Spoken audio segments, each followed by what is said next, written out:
I am on my mission and I can tell you nothing about it at present. That's all I can say.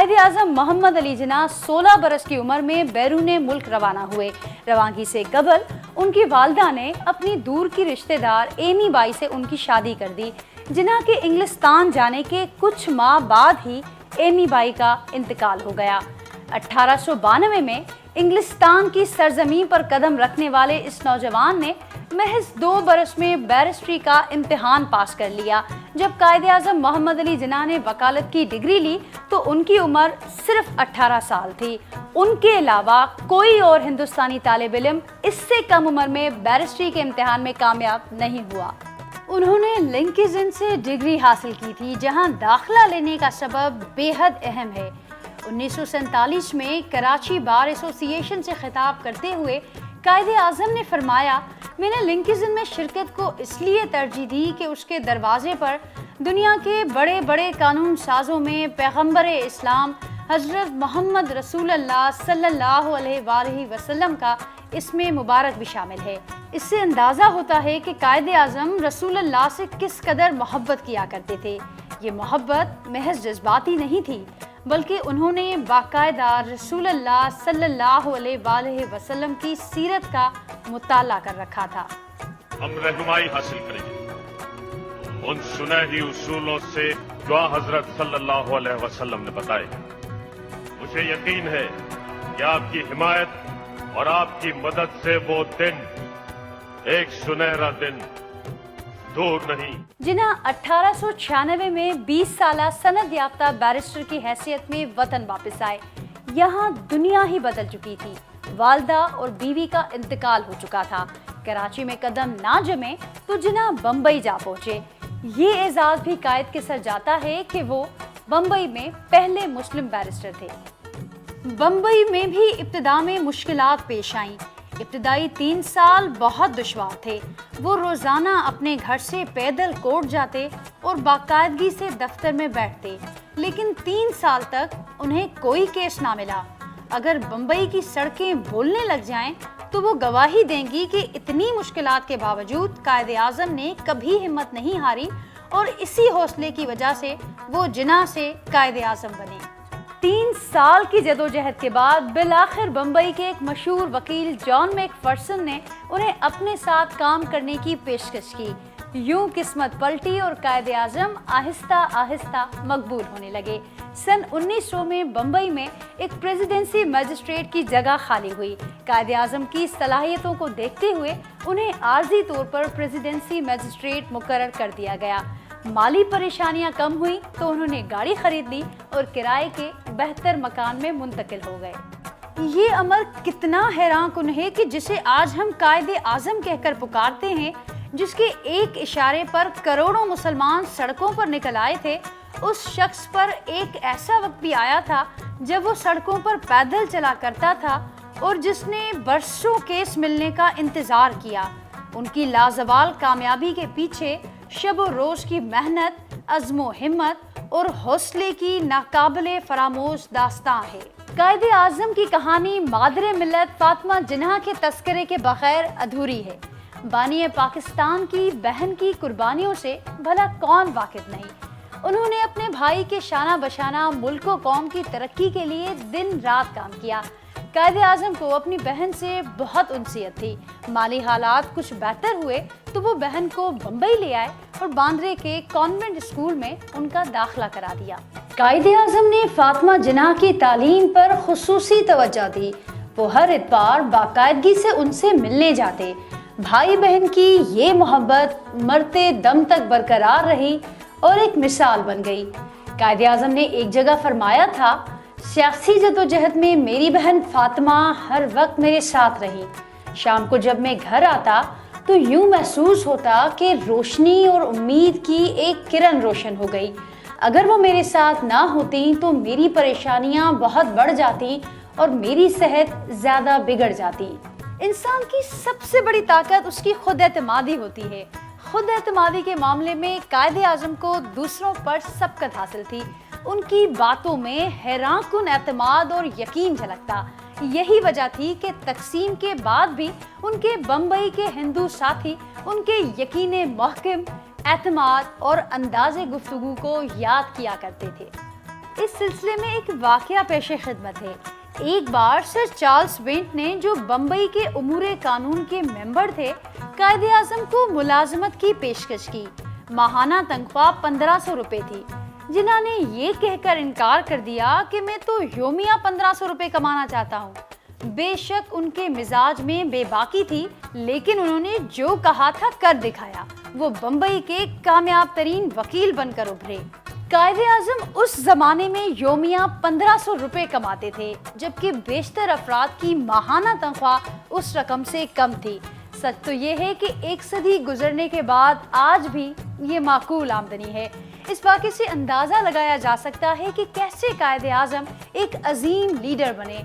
ذاتی زندگی سے پیشہ ورانہ زندگی تک ہر معاملے میں ان کا ویژن کلیئر تھا، اور جب قوم کو لیڈ کرنے کی باری آئی تب بھی انہیں اپنی منزل کا بخوبی اندازہ تھا۔ قائد کے ایک وکیل دوست لکھتے ہیں، جب محمد علی جناح کے مالی حالات اچھے نہ تھے تب بھی ان کا لباس ان کا طرائے امتیاز تھا، اور اس مشکل وقت میں بھی ان میں انتہا کی خود اعتمادی اور بے باکی تھی۔ یہی وجہ تھی کہ وہ آگے جا کر بمبئی کے سب سے مشہور وکیل بن کر ابھرے۔ قائد اعظم ایک بار کوئی مقدمہ لڑ رہے تھے۔ ان کے دلائل سے ضد ہو کر جج نے کہا، مسٹر جناح، یاد رکھیے کہ آپ کسی تیسرے درجے کے میجسٹریٹ کے سامنے بحث نہیں کر رہے۔ جناح نے برجستہ جواب دیا، جناب عالی، آپ کی اجازت سے میں بھی آپ کو بتا دینا چاہتا ہوں کہ آپ کے سامنے بھی کوئی تیسرے درجے کا وکیل نہیں بلکہ محمد علی جناح کھڑا ہے۔ قائد اعظم کا یہ اعتماد ہر محاذ پر کامیابی کی کنجی ثابت ہوا۔ وہ نہ مشکلوں سے کبھی ڈرے اور نہ ہی کبھی سمجھوتا کیا۔ آپ اصولوں کے پکے اور بلا کے ایماندار تھے۔ مشہور کہاوت ہے کہ اگر آپ چاہتے ہیں کہ لوگ آپ کی عزت کریں تو سب سے پہلے آپ اپنی عزت کرنا سیکھیں۔ قائد اعظم اس کی زندہ مثال تھے۔ وہ اپنی عزت کرتے تھے اور کروانا بھی جانتے تھے۔ ایک مقدمے میں قائد اعظم کے حریف معروف وکیل سوم جی تھے، جو ایک ساتھ 2 مقدمے لڑ رہے تھے۔ سوم جی ابھی ایک عدالت میں مباحثہ کر ہی رہے تھے کہ دوسری عدالت سے مقدمے کی آواز آ گئی۔ سوم جی کے مشیر نے جناح سے درخواست کی کہ مقدمے میں تھوڑی التوا کر دیں، لیکن جناح راضی نہ ہوئے۔ مشیر نے جج سے درخواست کی تو جج نے جواب دیا، اگر جناح صاحب مان جائیں تو مجھے کوئی اعتراض نہیں، لیکن جناح راضی نہ ہوئے اور بولے، میرے فاضل دوست کا فرض تھا کہ وہ ذاتی طور پر مجھ سے التوا کی درخواست کرتے۔ قائد کا یہ انداز بھی منفرد تھا اور قابل تقلید بھی۔ ایک لیڈر کی یہی خصوصیت ہوتی ہے کہ وہ دوسروں سے منفرد ہو۔ قائد پہلے ہی اپنے رویے اور اعتماد سے دنیا والوں کو بتا چکے تھے کہ آئی ایم ڈفرینٹ۔ ان کے سوچنے کا انداز، ان کا پرابلمز کو ڈیل کرنے کا طریقہ کار اور سخت حالات میں بھی خود پر قابو رکھنا، یہ سب قائد کو دوسروں سے ممتاز کرتا ہے۔ انسان اگر ایماندار ہو اور خود پر پورا بھروسہ رکھتا ہو تو زندگی میں کبھی نہیں ڈرتا۔ قائد میں ویسے تو بہت سی خصوصیات تھیں، لیکن ان کی سب سے بڑی خاصیت تھی ان کی ایمانداری۔ قائد اعظم نے ایک بار اس وقت کے مشہور تاجر حاجی عبدالکریم کا مقدمہ لڑا۔ حاجی عبدالکریم نے قائد سے پوچھا، آپ کی فیس کتنی ہوگی؟ قائد نے جواب دیا، 500 روپے روزانہ۔ حاجی صاحب محتاط آدمی تھے، انہوں نے جناح سے پوچھا، مقدمہ کتنے عرصے چلے گا؟ آپ یہ 5000 روپے ایڈوانس میں ہی رکھ لیں۔ قائد نے جواب دیا کہ میں یہ رقم نہیں لے سکتا، جتنے دن مقدمہ چلے گا اتنی ہی رقم وصول کروں گا۔ قائد اعظم مقدمہ 3 دن میں ہی جیت گئے اور فیس بھی 3 دن کی ہی وصول کی۔ آزادی کے بعد انڈیا نے لارڈ ماؤنٹ بیٹن کو گورنر جنرل منتخب کیا۔ پاکستان سے بھی یہی مطالبہ کیا گیا، مگر قائد اعظم نے انکار کرتے ہوئے کہا کہ پاکستان کی باغ دوڑ اب پاکستانی ہی سنبھالیں گے۔ عام خیال یہ تھا کہ وزیر اعظم کا عہدہ خود قائد اعظم رکھیں گے، مگر انہوں نے نوابزادہ لیاقت علی خان کو وزیر اعظم کا عہدہ سونپا اور خود گورنر جنرل آف پاکستان کا عہدہ سنبھال لیا۔ 7 اگست 1947 کو قائد اعظم دہلی سے جب کراچی پہنچے تو لوگ لاکھوں کی تعداد میں قطار لگائے ان کے لیے منتظر تھے۔ ہوائی جہاز جیسے ہی ٹھہرا تو سب سے پہلے قائد اعظم اترے۔ پہلے وہ کوٹ پینٹ پہنا کرتے تھے، مگر اس دن انہوں نے شیروانی پہن رکھی تھی اور پھر یہ لباس آخری سانس تک ان کی ترجیح بنا رہا۔ لوگوں نے جیسے ہی قائد اعظم کو دیکھا تو نعرے لگانا شروع کر دیے، قائد اعظم زندہ باد، قائد اعظم زندہ باد، پاکستان زندہ باد۔ وہ ایک جذباتی منظر تھا۔ علامہ اقبال نے جو خواب دیکھا تھا، مسلمانوں نے جو قربانیاں دی تھیں، آج اس کا ثمر ملنے کا وقت تھا۔ ایک آزاد وطن۔ وہ صبح دیگر صبحوں سے مختلف تھی۔ لوگ لٹے پٹے ہجرت کر کے آئے تھے، لیکن پھر اپنا الگ وطن ہونے کے احساس نے سارے غم بھلا دیے۔ قائد اعظم جیسے ہی ہوائی جہاز سے اترے، ہجوم ان کے دیدار کو دوڑ گیا۔ عوام لاکھوں میں تھے، بدنظمی پھیل گئی۔ قائد اعظم وہیں رک گئے۔ وہ اپنے ڈسپلن کے لیے مشہور تھے اور کسی قیمت پر نظم و ضبط کی خلاف ورزی کو پسند نہیں کرتے تھے۔ انہوں نے لوگوں سے کہا کہ آپ لوگ بدنظمی کا مظاہرہ کر رہے ہیں، آپ اب ایک آزاد مملکت کے شہری بننے والے ہیں، اس قسم کی بدنظمی کا مظاہرہ آپ کو زیب نہیں دیتا۔ اب سب لوگ اپنی اپنی جگہوں پر واپس جائیں، میں خود گھوم پھر کر واپس آپ کے پاس آ جاؤں گا۔ قائد کا یہ کہنا تھا اور سب لوگ واپس خاموشی سے اپنی جگہ پر کھڑے ہو گئے۔ دیکھنے والوں نے دیکھا کہ لاکھوں کا مجمع، لیکن اس قدر خاموشی جیسے اس میدان میں کوئی ہے ہی نہیں۔ قائد اعظم گھوم پھر کر سب کے پاس گئے اور ہاتھ کے اشاروں سے سب کا جواب دیا۔ اپنے محبوب قائد کی یہ ادا دیکھ کر دیوانہ وار لوگ پھر سے قائد اعظم زندہ باد کے نعرے بلند کرنے لگے۔ قائد اعظم نے ان سب کا شکریہ ادا کیا اور سرکاری افسران اور عمائدین شہر سے ملاقات کی۔ لوگ اس منظر کو دیکھ کر زاروں قطار رونے لگے۔ سرکاری افسران بھی قائد سے مل کر رو پڑے۔ یہ خوشی کے آنسو تھے۔ کل تک جو قوم غلام تھی، انگریزوں کے حکم کی پابند تھی، آج وہ آزاد ہو گئی۔ قائد اعظم سب سے گرم جوشی سے ملے اور پھر گورنر ہاؤس کی طرف روانہ ہو گئے۔ 7 اگست 1947 کا دن گزر گیا اور پھر وہ صبح آئی جس کا سب کو انتظار تھا۔ 14 اگست 1947 کے دن رسمی طور پر وائسرائے ہند نے بادشاہ انگلستان کی نمائندگی کرتے ہوئے اقتدار منتقل کرنے کی کارروائی مکمل کی۔ 14 اگست کے پروگرام کے مطابق قائد اعظم، وائسرائے ہند لارڈ ماؤنٹ بیٹن اور محترمہ فاطمہ جناح کو جلوس کی صورت اسمبلی جانا تھا۔ یہ جلوس وکٹوریہ روڈ اور بندر روڈ سے ہو کر اسمبلی کی عمارت میں پہنچنے والا تھا۔ اس موقع پر ماؤنٹ بیٹن نے جناح سے کہا کہ CID نے اطلاع دی ہے کہ آج کے جلوس میں آپ پر قاتلانہ حملہ ہوگا، بہتر ہے آپ جلوس کے بجائے براہ راست اسمبلی پہنچ جائیں۔ قائد اعظم نے کہا کہ ان کی قوم نے یہ نیا ملک اس لیے نہیں بنایا کہ اس کا سربراہ انہیں چھوڑ کر حملے کے ڈر سے چپ چاپ اسمبلی چلا جائے۔ وہ اسمبلی ان کے ساتھ ہی جائیں گے، بے شک آپ چاہیں تو اکیلے اسمبلی جا سکتے ہیں۔ قائد کی اس بات نے ماؤنٹ بیٹن کو حیران کر دیا۔ بعد ازاں وائسرائے قائد کے ساتھ ہی جلوس کے ہمراہ اسمبلی پہنچے۔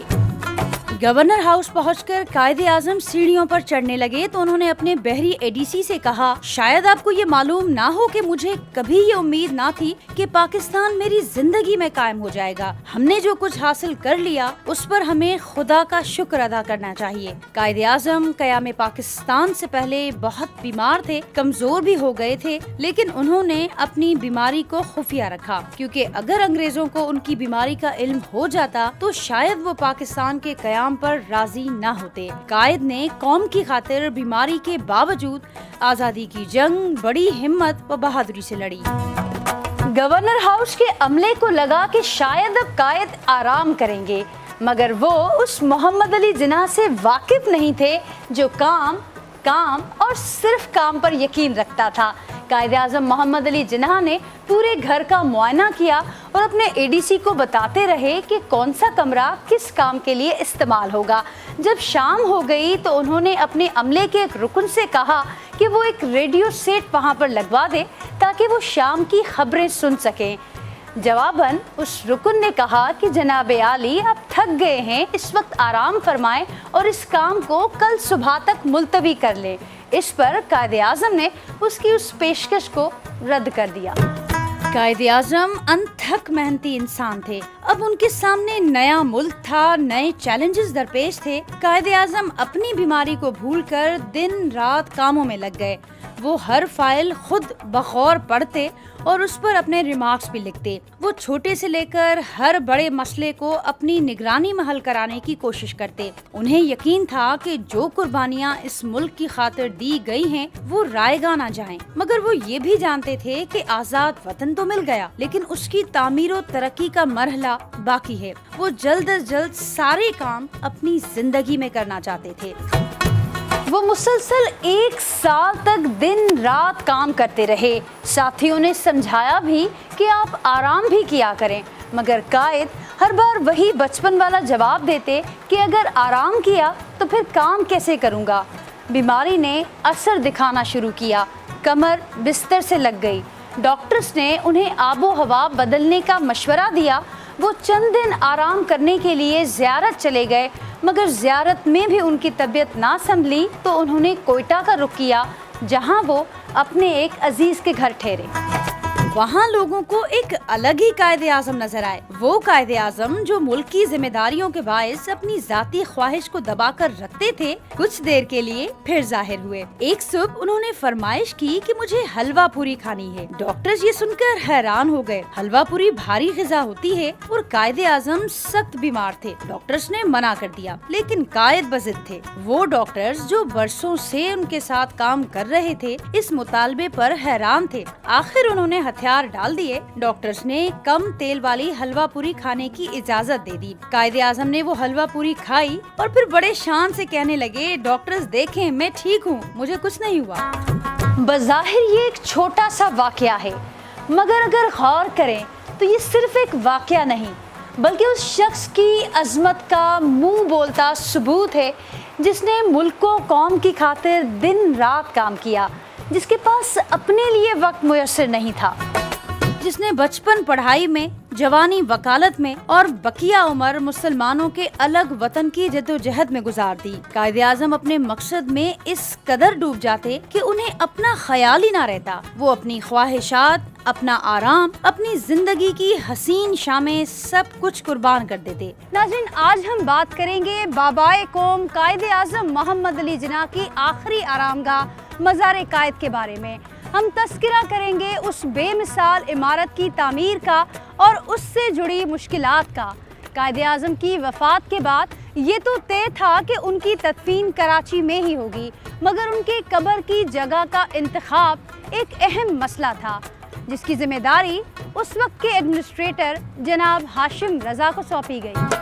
اس مقصد کے لیے 4-5 مقامات کا جائزہ لیا گیا۔ بالآخر سید ہاشم رضا نے محترمہ فاطمہ جناح کے مشورے سے موجودہ جگہ کا انتخاب کیا۔ یہ جگہ اس لحاظ سے بھی منفرد تھی کہ شہر کے عین وسط میں ایک بلند مقام پر واقع تھی۔ موجودہ مقام پر تدفین کے بعد اس بات پر خصوصی توجہ دی گئی کہ بانی پاکستان کی قبر پر جو بھی مزار بنایا جائے وہ اپنے آپ میں ایک شاندار نمونہ ہو اور دیکھنے والوں کے دل میں قائد کی عظمت اجاگر کر سکے۔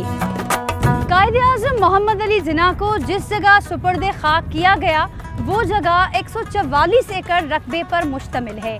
اس رقبے پر ایک اندازے کے مطابق 2 لاکھ مہاجرین کی جھوپڑیاں تھیں۔ سب سے بڑا مسئلہ ان افراد کو وہاں سے منتقل کرنے کا تھا۔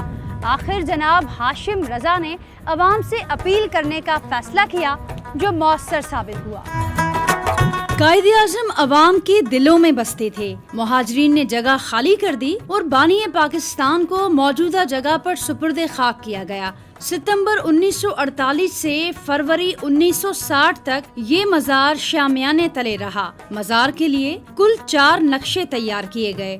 ابتدا میں ایک نقشہ ترک آرکیٹیکٹ ایواسفی ایگلی، دوسرا آرکیٹیکٹ نواب زین یار جنگ اور تیسرا برطانوی آرکیٹیکٹ راگلن اسکوائر نے تیار کیا تھا، مگر یہ تینوں ہی نقشے رد کر دیے گئے۔ بالآخر دسمبر 1959 میں مادر ملت فاطمہ جناح کی خواہش پر نقشے کی تیاری کا کام معروف آرکیٹیکٹ یحییٰ مرچنٹ کو دیا گیا۔ مزار کی ڈیزائننگ 28 جنوری 1960 کو مکمل ہوئی. تعمیراتی کام کا باقاعدہ آغاز 8 فروری 1960 کو ہوا. 31 جولائی 1960 کو اس وقت کے صدر فیلڈ مارشل ایوب خان نے مزار کا سنگ بنیاد رکھا.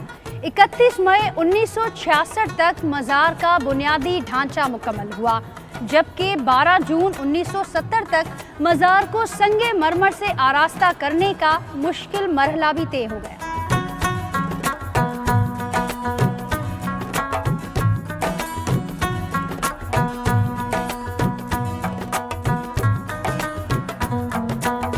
دسمبر 1970 کو چین کے مسلمانوں کی جانب سے تحفے میں دیا گیا 81 فٹ لمبا فانوس گنبد میں نصب ہوا.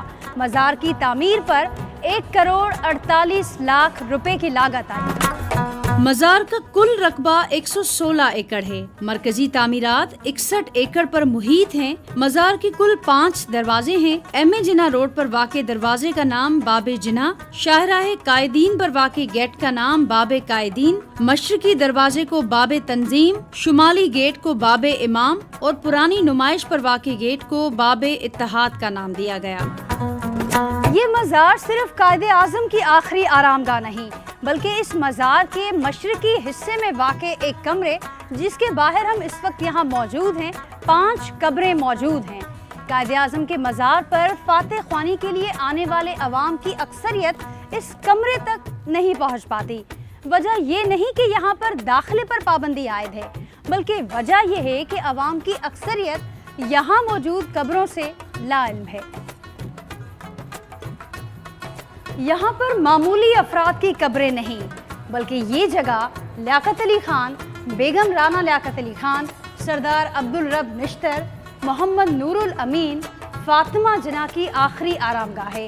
بیگم رانا لیاقت علی خان کی قبر کے علاوہ باقی 4 قبروں پر بنگالی زبان میں بھی کتبیں درج ہیں.